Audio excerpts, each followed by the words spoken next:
board members. But then with the remaining questions that we don't get to tonight, you have our commitment that we will put together an FAQ and we will post that, send it out, and all of the questions will be, answered over the next week or so. We're here tonight to present you in a town hall forum with our plans for reopening our LCH 712 school. Our objectives tonight are to share with you the district priorities that we have really used to guide and inform all of the decisions that we've made to help create the plan that we'll also present. We want to report to you on the progress that we've made, share data, share information, which will eventually lead us to sharing with you the schedule that we are proposing for our campus reopening, share with you other details on how families can opt into, a virtual learning experience as well, direct the issues that we've learned from in the past. This past spring, we had major successes with distance learning, but we also had areas where we could experience significant growth. And so all of that learning has informed our district distance instruction and learning requirements. And then all of this is contextualized with really significant considerations and planning related to ensuring the health and safety of our students, staff, and our families. So thanks, Jamie. Today's process, I'll go through all of the slides. It's about a 20-slide presentation. Throughout the presentation, the question and answer box will be open.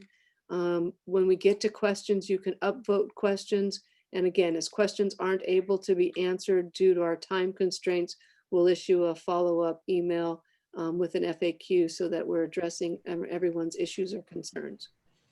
And hi, everyone. This is Jamie. I just want to make sure you know the distinction between the chat and the Q&A. So for all our attendees right now, if you could locate the Q&A box on your Zoom controls and open that up, you're going to see that we'll be able to start answering questions and then you'll be able to upvote things. So it looks like one person already put one in there. If you're putting questions in the chat, it's a little bit hard for us to track in both places. So try to put your questions in the Q&A, please. Excellent, Jamie. Thanks for your help. Okay, so to dive right in, I want to begin by framing our town hall discussion. And as I just said, given our COVID-19 environment, our priority has been students, staff, and family health and safety. Given that as our sort of fundamental priority, we also want to recognize that expectations regarding reopening are high, and we recognize that.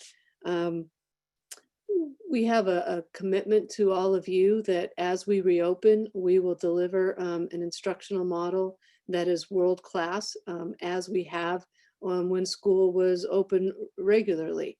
We also recognize that there's concern regarding learning gaps, and we want to address those. The school culture, especially at the high school and with a comprehensive public high school, so much of the reason that we keep kids engaged and productively learning is because of the social emotional learning experience that they benefit from when they come together. So trying to maintain those expectations and the genuine experience for our kids as we move through.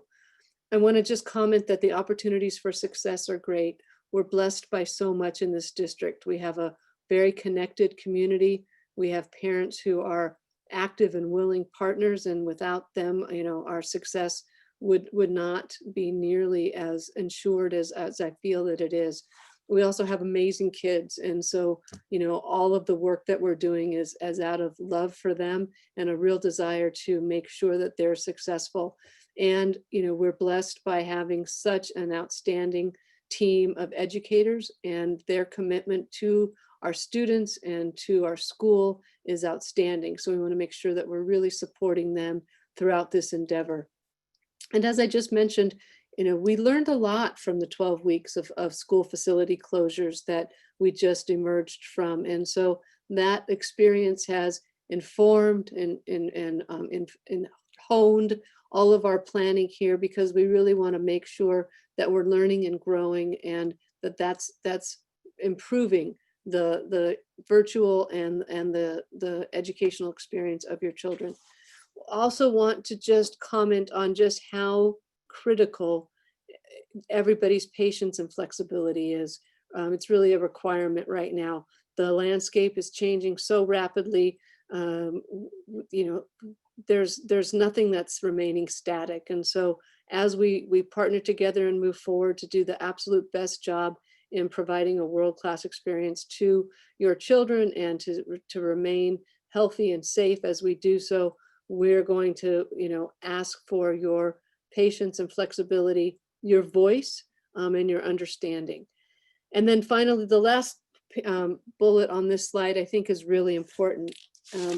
Members of my cabinet and I were on a call on Tuesday, and it was with the Los Angeles County Department of Public Health. And the introductory speaker, I'm sure that you're aware of just from listening to the news, was Dr. Farrar.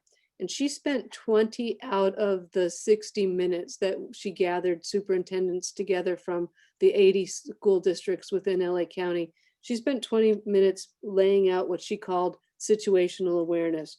She shared that on Tuesday, there were 4,000 new cases of COVID-19.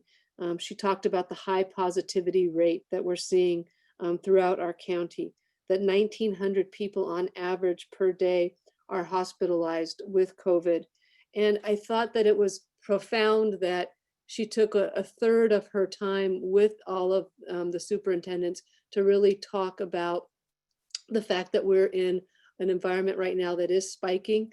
We're seeing an uptick in the curve, and that has to be something that we're aware of as we go forward. In quotes, she said, "It is foolish for school districts not to have plans in place for 100% distance learning and instruction as we prepare to reopen our schools or not." So I think that as much as we want to get back, as much as we're all done with COVID, to quote another person, COVID's not done with us. And so it may be part of the landscape that we have to consider, that, you know, reopening could be virtual. We may see rolling closures as we go forward. And again, just to that sense of flexibility and partnership, it's so critical as, you know, we go through this planning phase. Next slide, Jamie. So just to touch base, to set the stage and frame the work, these have been our priorities as we made our decisions. Health and safety just can't be emphasized enough. The social emotional wellness that I just spoke of is also critical. People are feeling anxious, people are feeling isolated. We want to make sure that school and school culture are preserved, and so are the services that we provide to students and staff. And then the third prong of this approach, one that we have always embraced and has been core or essential to the district, is the delivery of a high quality, rigorous instructional program. We have to make sure that no matter how school looks in this 2020-21 school year, we're guaranteeing that our children are progressing through the curriculum for the school year, that they're covering all of the academic standards by course, and that they're really prepared and primed to be successful either for the next school year or as they move on to university and higher education. We've also had to really grapple with issues of equity. The educational experience of our special needs learners it's harder for them to access the curriculum if we're in a remote environment, or if the contact time with their direct instructors is reduced. Same holds for our English language learners. And the other piece of equity that is really important is that there should be an equitable experience for students, whether they're at school or they're engaged in distance learning. And how do we ensure that and make that commitment to all of our families? All while doing this while we maintain flexibility, because we know that we've had to iterate and pivot as we go through, you know, and as we went through the last 12 weeks, and we don't anticipate things being much different going forward into this school year. We want to make sure our students have access and proficiency with technology, make sure that our teachers are receiving the professional development that they need in order to deliver this instruction through this new lens and this new environment, And then more so than ever, we continue to ask our parents to partner with us. Where there is virtual learning, it's done in your home. And so, making sure that you have the supports that you need to be successful.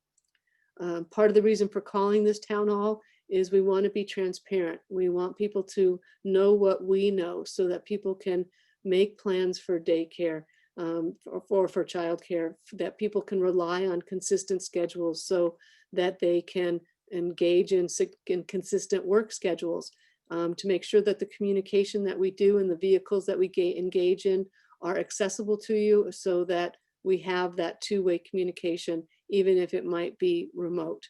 And then finally, all of these needs are taking place in against a backdrop where, although it looks like we've solved a lot of the financial crisis for the upcoming year largely through deferrals, we've only kicked the can down the road, and the 3-year projection for our budget is bleak at best. And so we have to take that into consideration. We have to maintain the long-term fiscal solvency of the district, even though we see this great need and this, many, many programs and offerings, and the escalation of costs. Those have to be managed against the backdrop of the budget. Next slide, Jamie. Thank you. So the little bit of background, we've been working on this reopening plan since May, but in June we had the California Department of Education and the Los Angeles County Office of Education release their frameworks and their guidelines for school districts to plan their reopening strategies or programs. What we anticipated to happen prior to the 4th of July was the public health orders to be issued. We've been informed that those are likely to be issued tomorrow or early next week. They just want to distinguish between a framework and a guideline and public health orders. Public health orders for a public agency like La Cañada Unified are requirements that we need to follow. And some of those orders that we anticipate are 6 feet of social distancing for students and staff coming back on campus, the wearing of facial coverings. And so those are things that we will have to comply with. And those are integral parts of our plan, because we don't have a choice regarding following them. Our administrators have spent literally hundreds of hours reviewing best practices, trying to put together the plan that we're going to share with you, but also analyzing the logistics of how you open school, with all of the routines, all of the procedures, all of the protocols that we take for granted, all needing to be reviewed, all being a little bit upended and having to be revised in light of health issues and COVID-19. Now, the reopening committee has been actively meeting since mid-June. They've been instrumental in helping to prepare this plan, and they've really represented the voices of the groups they represent: parents, administration, teachers, staff members, and I'm grateful to all of them for their participation and their ongoing, really amazing contributions to the work that we're doing. We've had an active team assessing the campuses, ordering all of the personal protective equipment that's required so that those orders can be coordinated and placed, and the equipment can be on campus, allocated, ready to be used and implemented, so that we don't miss a beat as we invite students and staff back to campus. We're fortunate that because the size of our district, we are able to load at 50% capacity, and make 2 schedules, instead of some districts are having to look at loading at 25% capacity with 4 different schedules. So, given all of the requirements and the constraints, we've been looking at how do we access and utilize our campus to maximize for student success and for teacher productivity. Next slide. Just a couple things to clarify, because I know that there have been questions and concerns raised to me by community members, but I think there's often comparisons between La Cañada Unified and other public school districts and private schools. And I just want to say that, when you make those comparisons, you aren't necessarily comparing apples to apples. Private schools, although they often try to, but they're not required to follow the reopening orders in relation to public health. And oftentimes they are structured differently. They are structured with students in classes that are already sized at 12:1. And the classrooms are large enough to accommodate sort of full-time, the resuming schedules as they were once known. And so for us, that's a little bit of a different picture. And with the social distancing requirements and the nature of a comprehensive public school, we're not able to open as we were in early March of 2020. The other thing is that public schools are required to bargain the effects of working conditions with their labor associations. So the district is in charge of creating the instructional program, identifying the schedule that will follow, recommending or citing the requirements for how instruction is delivered. But once all of those terms and conditions are set, then we have to bargain the effects. And so we'll begin. We have very positive relationships right now with our Teachers Association, LCTA, and our Classified Association, CSEA. But we'll be joining them at the table to look at what are the impacts and effects of working conditions, and those will become part of our plan going forward. We looked at literally dozens of prototype schedules for the high school. We identified about 8 that the reopening committee reviewed, and we'll be presenting the schedule that emerged as the most effective for delivering optimal instruction to students.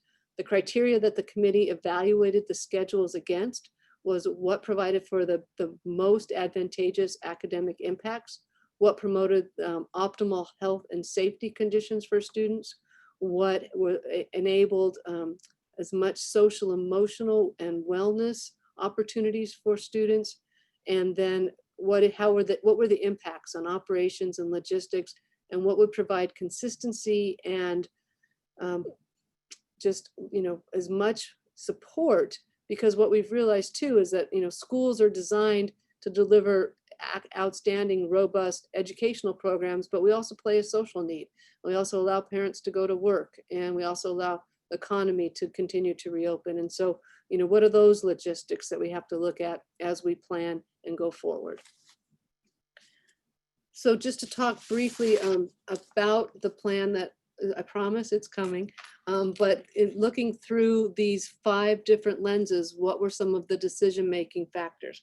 The schedule that we chose allows for frequency of teacher contacts. We know that no essential learning occurs without essential relationships. And so our teachers and our students need to have that exposure, build those relationships, have that contact.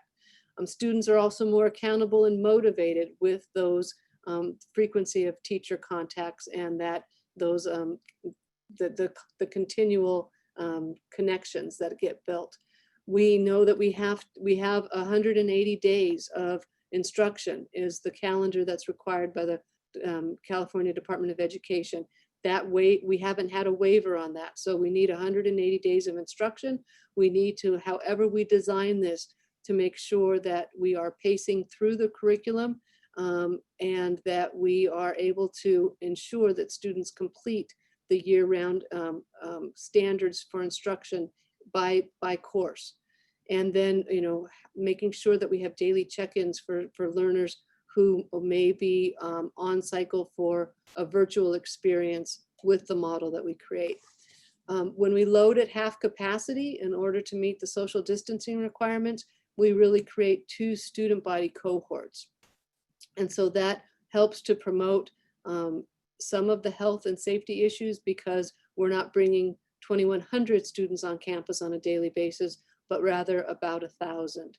We're ensuring 6 feet of social distancing in our classrooms. We've looked at the classrooms, we've staged them, we've loaded them. It requires that average class sizes range from between 12 and 18. And so that helps to promote health and safety. We'll go back to sort of the factory model of education, which isn't optimal, but it does optimize health and safety, with students sitting in rows, in desks, facing forward, and where possible, not mixing to as great extent as possible.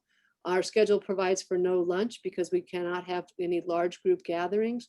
Our class periods are shorter in this schedule than they are typically. That provides the opportunity for less viral load because there's not the length of exposure that you would have with a longer period in the day. Social emotional development, the schedule we've designed is familiar. It has a 0 through 6 period day. That daily demand schedule provides a sense of normalcy that students are used to. It provides for a frequency of teacher contacts, and it really supports all of the programs that we have brought in lately with student wellness, the wellness center, counseling services. All of those are provided for with this schedule. Cohort mixing will happen when you're at a comprehensive 7 through 12 school. Students need to go to their classes, and so when they have passing periods, they will be moving, and that cohort mixing presents a challenge. We're going to have to engage with our students on intensive behavior management, having them move through their day with as you know, abiding by the protocols for health and safety as much as possible. And then for your childcare needs, the schedule we're proposing is not ideal. It's not 5 days a week, but there is a consistency for planning purposes, and it's longer. The school day is longer than an AM/PM schedule, providing for more time with students on campus and more times for parents to be at work in a school day. So next slide. So if you look at this California, the Center for Disease Control slide, where the plan that we put forward has us about right in the middle. We're not in the completely virtual environment that we found ourselves in with the Safer at Home order, and we're not at the higher risk level on the right-hand side. We won't be having normal sized in-person activities and classes. We won't have large group gatherings. So we've done our best to ensure that we've minimized risk and that we've still allowed for the best possible educational experience, which does involve some cohort mixing and does involve some longer term contact. So next slide. So I'm going to get into the actual schedule with you right now. What we're recommending and going to bring to the governing board on Tuesday is a schedule that has 2 cohorts, cohort 1 and cohort 2. Students would belong to one cohort and they would attend school 2 days per week. Some students would be on a Monday, Wednesday rotation. Other students would be on a Tuesday, Thursday rotations. Friday would be still an instructional day, and there would be recorded lessons available for students to access at home, and students would access those ideally via the Bell schedule that we're putting forward. And so it would be a remote instructional day, but those lessons would still be provided, and students could still maintain the consistency of the school day by accessing those according to the Bell schedule. We'd be having 50% of our student population attending on a Monday, Wednesday, or a Tuesday, Thursday schedule. The periods that we've provided for on this, it's actually a 7-period day because we would still have 0 period. The periods are 40 minutes long.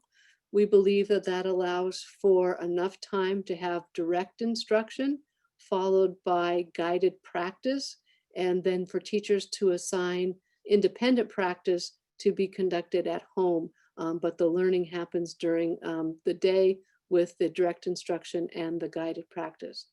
There would be parallel progress through the curriculum because if I'm a Monday, Wednesday student, I attend on Monday. On Tuesday, the teachers have provided recorded distance learning lessons, and I would access those period by period. I would have the direct instruction on a recorded basis.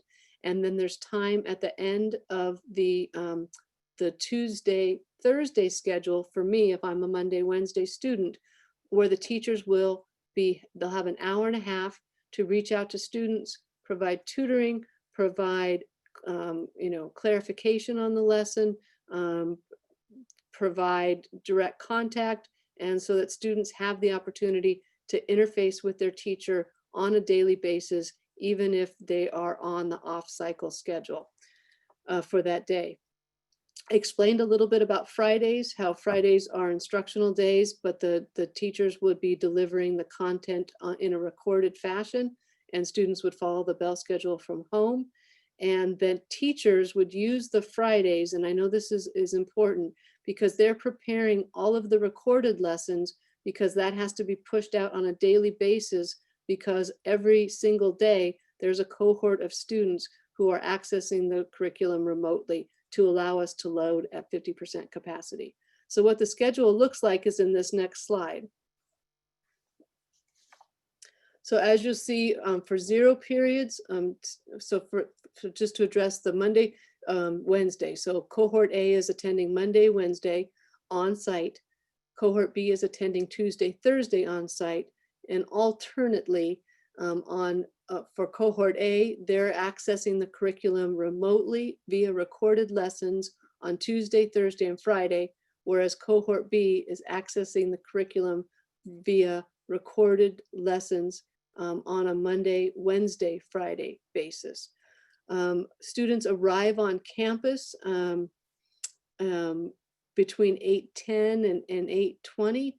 We will be doing temperature checks. We will have stations for hand sanitizing and we will have personnel conducting wellness checks. So when a student arrives, they have their temperature taken, they have a wellness check that happens, and they as they pass through the checkpoint, they hand sanitize so that they come onto campus germ-free on their hands.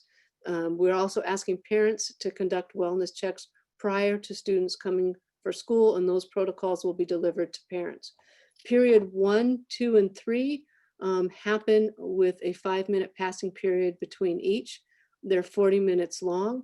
The break will happen in the classroom with students at their desks being able to access nutrition that they've brought with them from home, or we're looking at, I don't believe there'll be any cafeteria service, so it'll be important for your child to bring a snack with them. Then periods 4, 5, and 6, 40 minutes each with a 5-minute passing period. The school day ends at 1:05 with grab and go lunch available to students as we dismiss. Teacher lunch takes place from 1:05 to 1:35, and then beginning at 1:50 to 3:20, the teachers are engaged with direct access and live distance instruction, checking for understanding, engaging in check-ins with the students who for that day have been on the distance learning cycle. Next slide. The distance learning requirements that we are putting forward for how instruction shall be given is teachers will communicate their weekly plans, including learning objectives, assignment, information regarding the weekly schedule to students by 8 a.m. on Monday. This will also include preparations for the Friday bell schedule distance learning, which will consist of instruction, reinforcement, enrichment, and/or review for students to access, because Friday will continue to be an at-home instructional day. Teachers will use Google Classroom to post the assignments and to monitor student engagement. Attendance will be taken each day. We'll establish a method through Google Classrooms so that teachers can monitor student participation and engagement.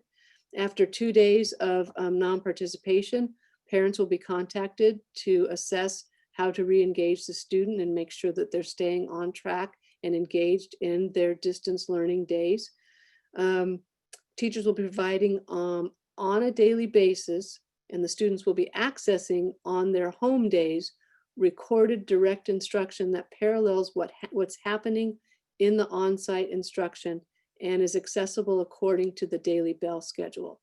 So distance learning classwork and homework will parallel the on-site classwork, allowing for students on the A cycle and students on the B cycle to progress through the same quality of learning that takes place to progress through the learning cycle and through the curriculum. Next slide, Jamie. Teachers will hold office hours, and that'll be on an allocated time so that students can be supported. And then teachers will also communicate the methods by which teachers and counselors can be reached during their office hours. We're asking that teachers provide feedback on assignments, and those assignments should cover essential standards, and they should be explaining what students are doing well, areas for improvement, and providing a minimum of 2 grades per week that will be issued so that parents and students can assess learning progress. When we talk about multiple modalities, we want to make sure that we're using all of the resources available. Now, when your student is accessing the live instruction in the classroom, it's very clear what the modalities are. There's a combination of direct instruction, lecture, there's a variety of things that teachers do that are very familiar. But when you're in the distance learning model, we want to make sure that there are Zoom opportunities, there are opportunities for Screencastify, Flipgrid, Seesaw, all of the platforms that the district has availed itself of that allows for students to engage with the virtual curriculum. Teachers will respond to all emails and phone calls from students and parents by the close of the next business day, and teachers will adhere to existing homework policies to support learning progress. We're trying to ensure the normalcy that we've established with homework policies so that they continue as we have experienced them prior to the school facility closures. So considerations that we just wanted to touch upon before we head into the Q&A. 5-minute passing periods seem short, but as I'm sure you can recognize, we need to engage students in proceeding quickly to their next class. Our administrators have been awesome. They have looked at the opportunities for unidirectional hallways, and given the layout and 3 stories of our campuses, it's just not possible. So we will have, in every hallway, students will be heading one direction one way and the other. We'll be requiring them or asking them to stay 6 feet apart, to move quickly to their next class, and to avoid congregating in groups. 40-minute classes, those are designed intentionally. The design is that they allow for direct instruction, they allowed for guided practice, and they allow for the teacher to assign independent practice that will further the learning at home. There is a parallel design, as I've discussed, whereby the students on a Monday schedule, I might be in school on Monday, or I might be learning at home on Monday, but I'm progressing through the curriculum via recorded lesson or via live instruction at the same pace with the same level of quality instruction. The after-school check-ins are provided to afford a structured opportunity for teachers to check for understanding, reteach, hold office hours, all to benefit the students who have engaged in at-home learning on a specific day. This is a hybrid model, but we know that we will have students who, for family choice or for health reasons, are 100% distance learning, and we will also arrange for weekly check-ins for those learners so that they remain part of the school culture and they continue to have relationships with their teachers, even if they are 100% distance learners. And I believe that we have one more slide before we go into the Q&A. One thing, because we had Dr. Farrar's advice that schools should have 100% distance learning plans completely organized and those schedules completely developed, are the next step for our secondary reopening committee is to look at this schedule and determine if this or a modified one best suits us for periods where we may need to go to 100% distance learning. So we will be assessing that and communicating that out to you. What does it look like if as a district, as a 712 campus, we need to go to 100% distance learning? So that continues to be under development. And then I also want people to be aware that the board will review and adopt this plan on the 14th. But we understand that this is our sort of full-scale initial iteration, but as the landscape changes, as health conditions change, as we need to adjust according to whatever orders or guidance we are given, we will continue to update you with regard to plan changes and adjustments and ensure that our communication is full and transparent so that we're in this school year fully communicating and hopefully making sure that everybody's on board with how we process forward. So those are immediate next steps. I see that we have in the Q&A 63 questions. So I'm going to work with Jamie to answer those, but also I have a panel of great administrators and school board members, and they may field a question here or there so that you're not just listening to me talk. Jamie, what do we have? Thank you. Okay. So the first question, a really popular one, is about sports. So team sports are essential to the mental well-being and social emotional development of many students, just like drama, band, and choir to others. How will 6th period sports work? Okay, so that was a big part of the conversation with Los Angeles County Department of Public Health on Tuesday. And what the public health speakers were very clear on was that the current order that exists says that there are no, it's forbidden, it's a requirement that right now there is no engagement in physical sports. You can do independent conditioning and, you know, personal isolate activities related to conditioning for the sport. Now, things may change, and when they do, we'll pivot.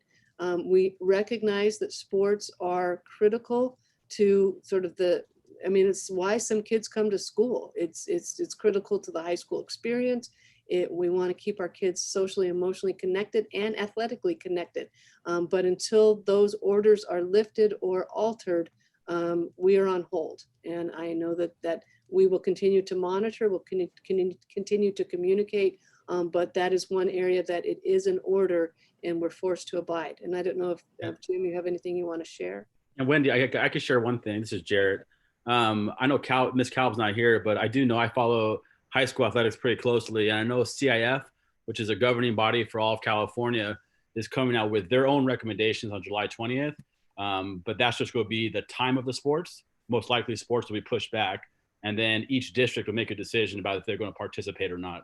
But everything I've read is most sports will probably be pushed back to at the earliest January, including football and all the fall sports, and with reduced seasons. Thank you, Jared. Jim, anything for the group?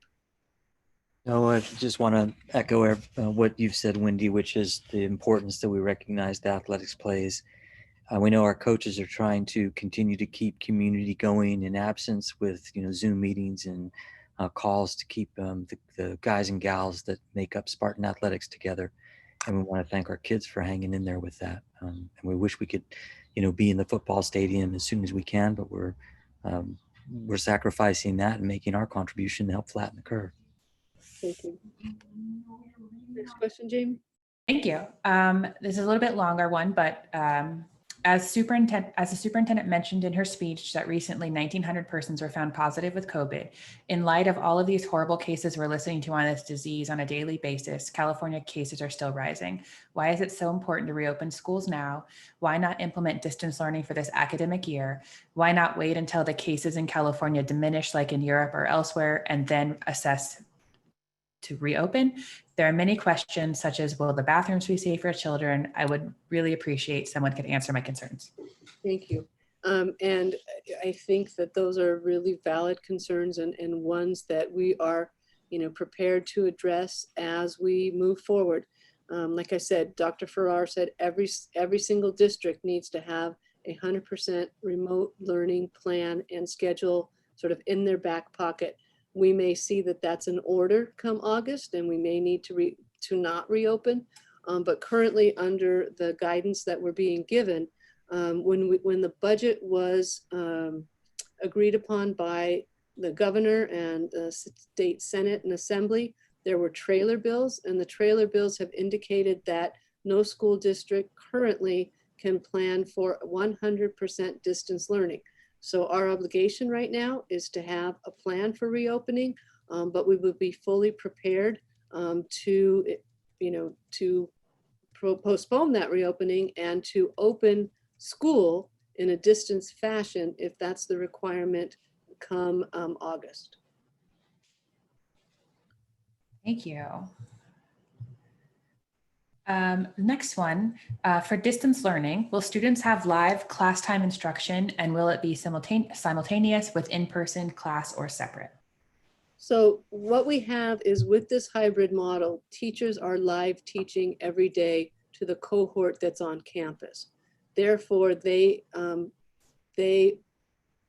order to protect the integrity of that experience and maximize that experience with the learners who are in front of them, what we've currently done is ask them to, on the Friday before, prepare a series of 5 recorded lessons. And those lessons will be accessible by the students who are engaged in at-home learning on, on a daily basis. And so it will be a recorded, but it will be a direct lesson. So it'll be the teacher giving direct instruction, giving an assignment for guided practice. And then what we've built into the schedule is that at the end of the day, there's an hour and a half whereby teachers will Zoom or engage in a live fashion to check for understanding, to build reinforcement, to communicate and check in with their students who've been at home during that day, to clarify and to reinforce the learning. And so on a daily basis, there will be check-in times with the students who are at home for instructional purposes, but that live instruction will not happen for the at-home learners. The caveat there is some teachers are really sort of pushing the envelope, and I'm very pleased with that, and looking at opportunities for live streaming. So some teachers will avail themselves of the opportunity in real time to film themselves, or to have the students who are at the on the at-home cycle view the live instructional learning. But that's difficult to manage, and it's a skill that teachers will develop over time. And so our priority right now is for the live instruction to be optimized and the home instruction to be optimized through recorded lessons, and teachers will develop that over time as their proficiencies develop. Thank you. There are quite a few questions about the schedule in terms of it being different from elementary, and then even with this schedule being hybrid, challenges for working parents. So the first question reads, if the school day is a hybrid or a half day, what type of accommodations will there be for working parents who can't pick or drop off? And then just why did you decide on hybrid versus a full day, which we know it's full day, but just there's concerns as a working parent? And we know that it creates challenges. And the thinking of the committee as it recommended or forwarded this model was that you as a parent would have, you would have a consistent schedule. So you would have a Monday, Wednesday, or a Tuesday, Thursday with your child at school for nearly a full day, so that you could access as much of a normal workday as possible. The other thing was that there was a real interest in making sure that students were attending school regularly. Part of what we were intending with this model is that students attending on Monday see the teacher, receive the lesson, and then know that Tuesday there's an accountability to do the work, to follow the recorded instruction, and to engage fully, because the next day on Wednesday they'll be back in school. So the idea there was really an academic focus. We had looked at a model that was a Monday through Thursday alternating week, which would have provided the sort of 4-day on, 4-day on, next week off, 4-day on, and so an alternating week cycle. But it just seemed like we made the choice to create a schedule that optimizes student learning. And it's sort of the push-pull on that was that it is harder for working families. But the positive is that the schedule that's created, it has a regular schedule for parents to plan for work and plan for childcare. Yeah, Wendy, just to build on that, I think a lot of people were concerned about the parent support model. And I think having a couple days each week to be in the office or where they need to be was better than 1 week on, 1 week off, because then at least they could plan around that versus going for an extended period of time off. So the win-win is the kids get that recurring touch in the week, and the parents can at least plan for a couple days each week that they can do some other things around work. It's not perfect, but it's some of the compromise we talked about in the committee. Thank you.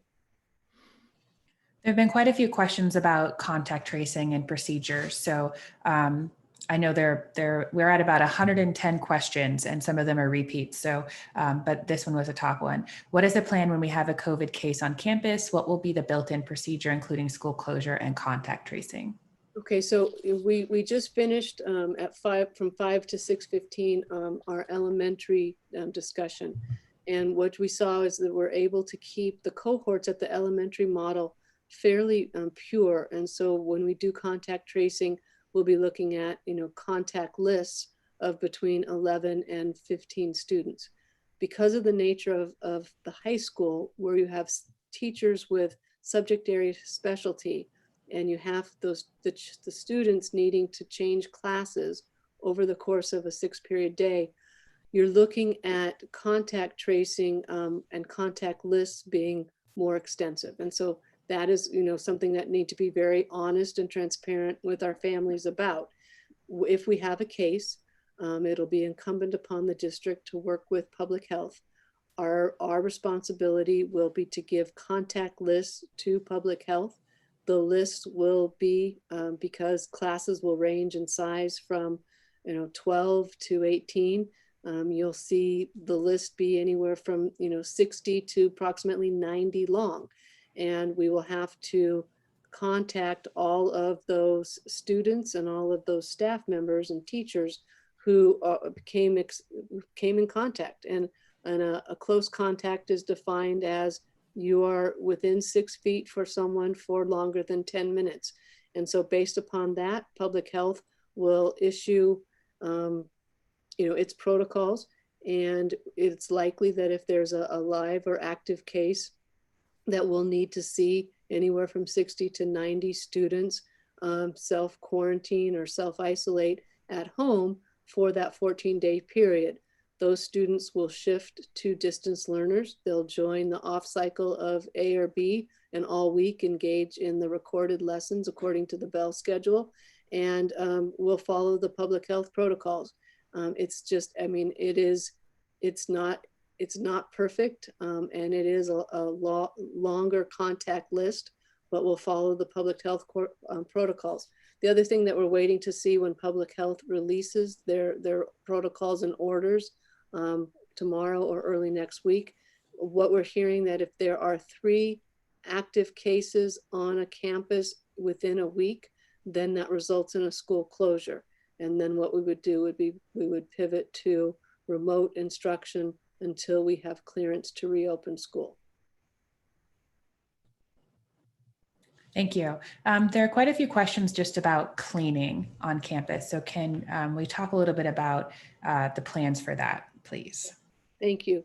So a couple of things, because we will have the dismissal at 1:20, we will bring all of our custodians on campus for the school day.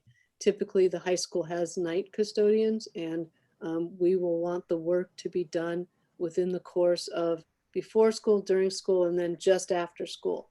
We also have certain classifications of classified employees that will be less utilized. So for example, because we're only doing grab and go lunches, our food services workers, we're working with our classified association to allow them to sort of work in other areas, like the receiving students with the wellness protocol, taking temperatures, making sure everyone hand sanitizes, but also then working on cleaning the high contact surfaces.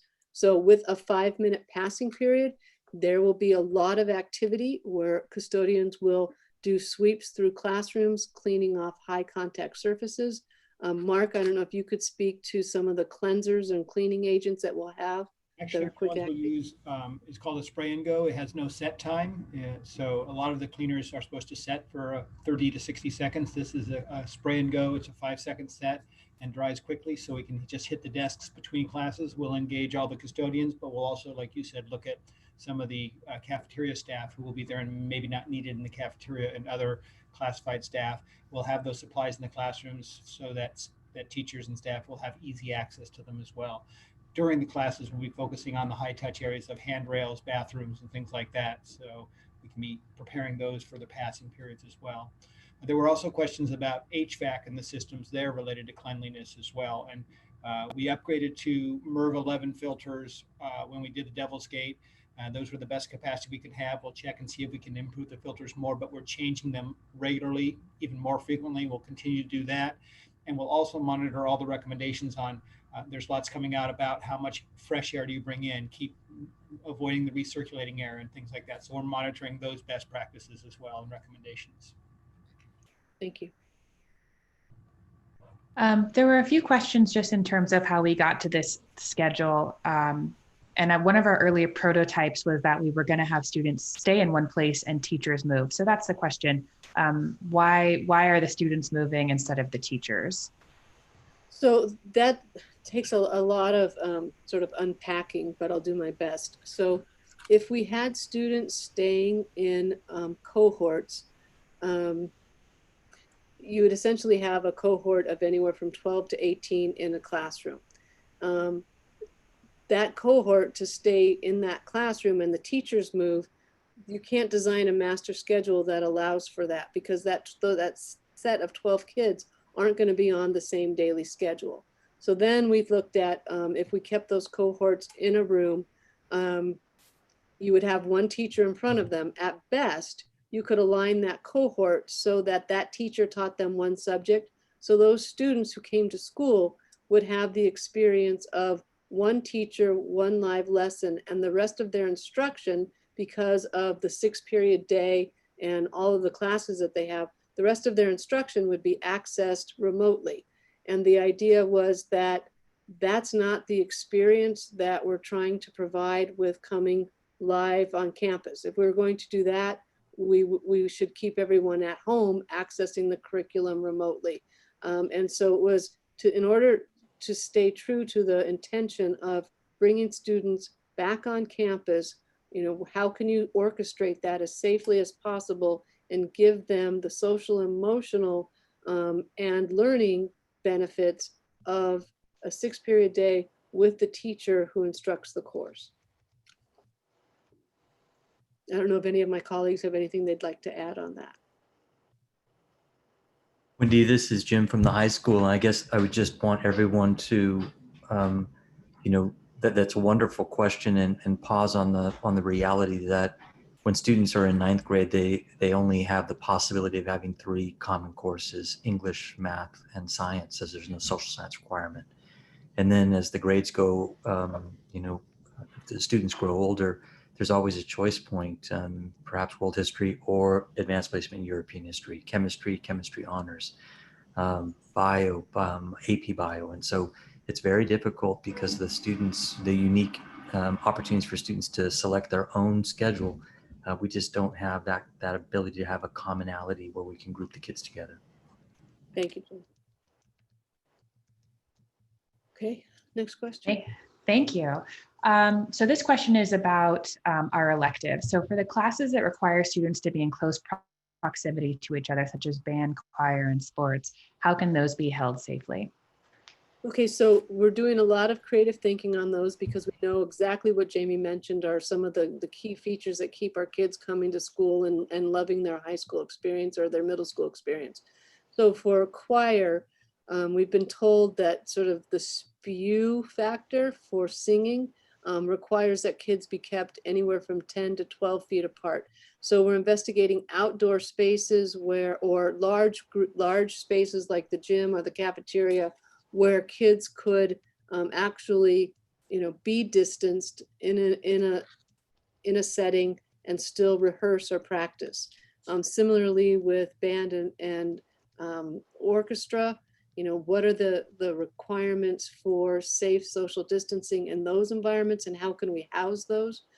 For sports, again, what we're limited to is that they're not able currently to practice in groups. And so there's individual conditioning and opportunities like that. Obviously, those don't meet the experience, but when we move into a phase or a stage whereby kids can actually engage in those with some modifications, we'll explore the modifications and make sure we can deliver on them. Again, I welcome any feedback from anyone else. I know one of the thoughts, this is Jared. I know one of the thoughts, and I've talked to Jim a lot about this, is a lot of outdoor space, especially for those type of activities. I know specifically choir, we work with Jeff, Dr. Brookie about where to have them located. And I would think band as well, if we were to conduct band, would probably have to be in an outdoor space to make sure the social distance in the right manner. So me and Jim continue to work on finding outdoor spaces to hold some of these little more high risk kind of classes in a more safe environment. Thanks, Jared. Thank you. The next question is about social distancing during breaks and waiting for pickup. How are we going to manage to keep that safe, and what are the protocols for that? So at break, the protocols will be that students remain at their desks in that third period class, bringing a snack with them and eating, in that space. So it really becomes a nutrition break. It's not about a socialization break. That'll be supervised by paraprofessionals so that teachers can take a quick bathroom break. For dismissal, we are working on protocols for dismissal. That will be a time that we are going to, part of what we really have to do, and our kids are wonderful, but we're going to have to, really stress and have them understand the seriousness of COVID, the implications of COVID, and engage in behavior management. So there will be protocols. And there will be floor markings, there will be directional signs, there'll be tons of supervision. And so what we will engage in is, systems for dismissal, and we'll be supervising so that students follow the protocols so that we can ensure to the greatest extent practicable social distancing in those high volume times. Thank you. The next question is, if a parent opts for 100% distance learning, will their child only get recorded instruction? Is there any live teaching happening virtually? There will be recorded instruction. It'll be direct instruction, and it will be, designed to be delivered according to the bell schedule. There will be opportunities for check-ins, but those check-ins would come at the end of the day. And then there would be an effort upon the part of counselors, administration, and other personnel for the SEL check-ins to make sure that we were building a sense of community with those students who are 100% distance learners. Jim or Jared, I don't know if you have anything to share on that. We also, I think if you hadn't mentioned it, the time in the afternoon that the teachers have available. So that's built into the schedule every day. So the kids will get that live check-in with teachers after they've accessed the materials, looked at lessons, and then need some face time to work on anything. Thanks. Okay. Next question, I can help take this one. La Cañada is a dark spots for Spectrum. What planning and support are you going to provide for families with inferior internet due to the provider? So we did have hotspots available for families, and I was personally delivering them all over town during distance learning for those who are having issues. We noticed that sometimes it was bandwidth consumption challenges with everybody at home and all the kids accessing distance learning. So other times there's just spots near Paradise Canyon that have poor service. So I'm going to be meeting with Spectrum on Monday and not making any promises and thinking that I can deliver anything, but I am going to make the case that our families are struggling with this. They do have options, for internet access, but that's not exactly solving the challenge that we have. So know that I'm working on this, and I will keep you posted on our progress with Spectrum this next week. Thanks, Jamie. Next question, and this is about kind of symptoms and the life cycle of the virus. If it takes about 5 days for symptoms to show up, doesn't it make more sense for kids to go to school Monday, Tuesday, and Wednesday, Thursday, so kids are home for 5 days in case symptoms show? And I know this was one thing we really batted around in terms of schedule with the committee. Yeah, and we did. We looked at sort of the viral cycle as well as the academic instructional benefits, and there was consensus amongst the committee members that having AB Monday, Wednesday, Tuesday, Thursday really promoted the academic accountability because students would engage in live site-based learning, have a day home, be motivated to be accountable to that recorded distance learning and the check-in with teachers at the end of the day, because for the following day, they would be back at school and accountable to not only the homework from the Monday night, but the learning on Tuesday, ready to go Wednesday, continuing the progression of the learning cycle. So, there are hard choices to make and competing needs, and that we forwarded here the interest of the academic program. The other thing, is that we know the limitations of all of this. We can have kids who, or adults who are completely asymptomatic. And so, there's not a lot of there's not many ways to tell if someone's asymptomatic, what the cycle is or what the risk of exposure is. So we're dealing with, a very high demand situation, and there's choice points that we made, and this one forwards a schedule that was largely trying to promote academic learning and progression through the curriculum. But Wendy, also for me, this one was important. We've gotten a lot of feedback on social emotional wellness, and the more consistent connection with their peers, the more consistent interaction with their teachers, so they can develop that rapport and relationship. And in much of the virus cycle considerations, there potentially could be big windows of time where the kids are disconnected. So I think there was a really several dimensions to this that were really important to where we landed on it from the committee perspective.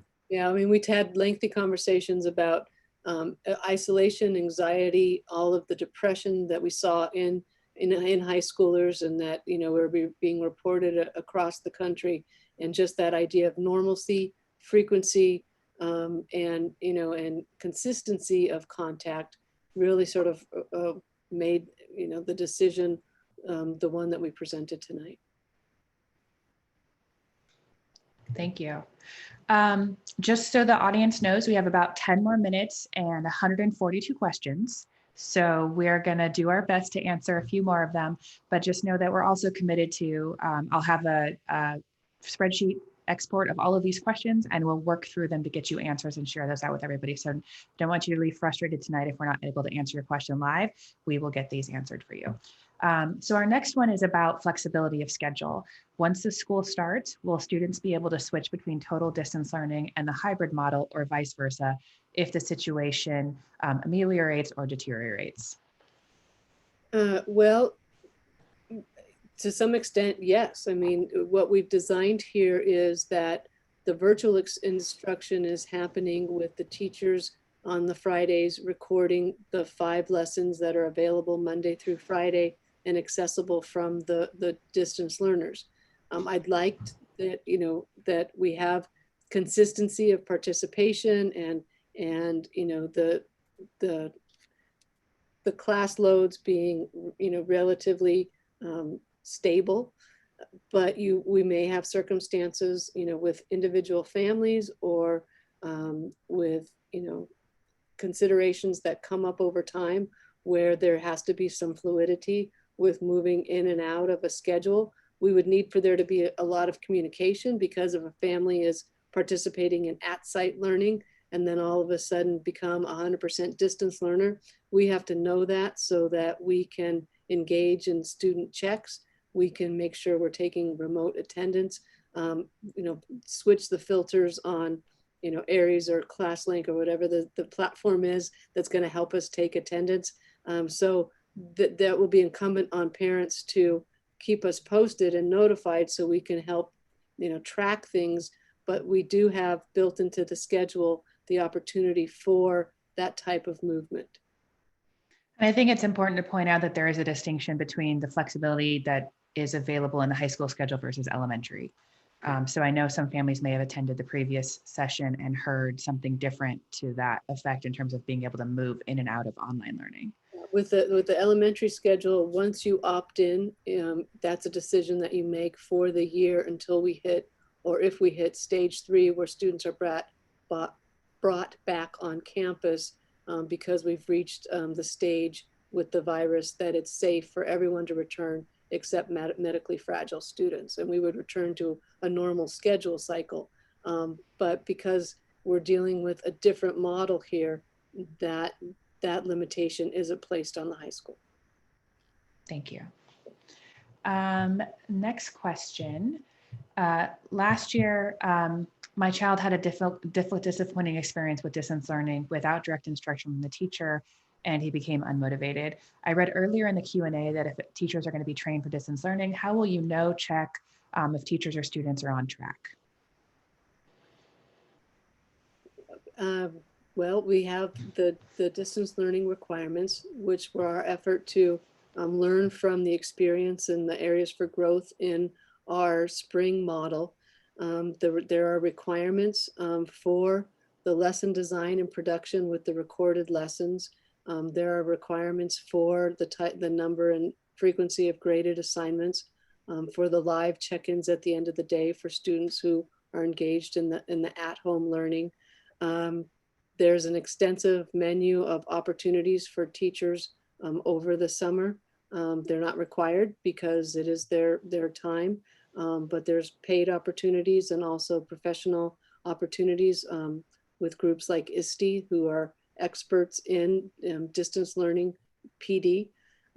So we're just, part of what our administrators are charged with doing is, reviewing, doing spot checks on the recorded lessons, checking in on classrooms, helping to facilitate professional learning community lesson design and collaboration between teachers.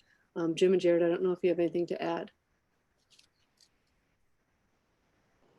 Not really. I think you summed it up. Our teachers will work in conjunction to make sure they're delivering a high level online curriculum or virtual curriculum in line with what's happening in class. So, our teachers are excited for the opportunity to do it. And I think they'll do a good job at it. I also think there's a difference. Sorry, Jim, to cut you off. You can go next.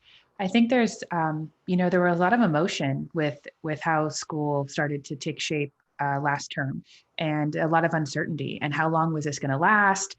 Commitment levels, all of those things, and grieving that everybody experienced. So I think now we're going into something where we've learned a lot. We have teachers who are teaching for our Ed Foundation Summer School and gaining tremendous experience that they can share with others. And we have some that have just been hounding us for training. They're excited for these challenges and opportunities this summer because, at the end of the day, all of the teachers really want to do what's best for their kids, and they're wanting to do the right thing. You're a dear colleague, Jamie, we were channeling many of the same ideas. And I guess I also wanted to honor a nuance perhaps of the question, just to clarify. If the person who asked the question was talking about those students who are solely in distance learning, but what is the great difference between what we're proposing here and what we did experience is that we'll have students on campus twice per week. And that means face-to-face interactions with the teachers and then distance learning interactions with the teachers, all of which provide those contact opportunities to know that students are on track. Now, for students that are solely in distance learning, I think those contact points are still very valid. And teachers will be following up with their students to ensure that all are making progress towards the learning goals of the class. Thank you, Jim. All right, we have time for just a couple more. And I think this one is on the same topic and it's relating to kind of office hours and teacher availability. So last year, the teacher office hours were difficult to navigate as students were reviewing the daily schedule at the same time as office hours. Most teachers were in the morning. How can we ensure the availability for questions and review of those students who need additional explanation prior to the next day? So when we share the slides after the presentation, you'll see in the schedule, we do have time built in each day for this specific challenge. So we hope you feel heard, and we were really tuned into that need. And so now we have time built in the day, and we'll work with teachers to kind of elect to how they structure that. That's part of our logistics planning, exactly how that time will be structured. Thanks, Jamie. Next question. If athletics are under strict observation, why is PE still in class rotation? Wouldn't the same safety and circumstances apply? So good question, but PE is going to be tricky. We wanted to keep normalcy and we wanted to have a 6-period day. We looked at an option with 5-period day and pulled out electives in PE, but it just didn't seem like it didn't seem like it served the nature of a comprehensive public high school.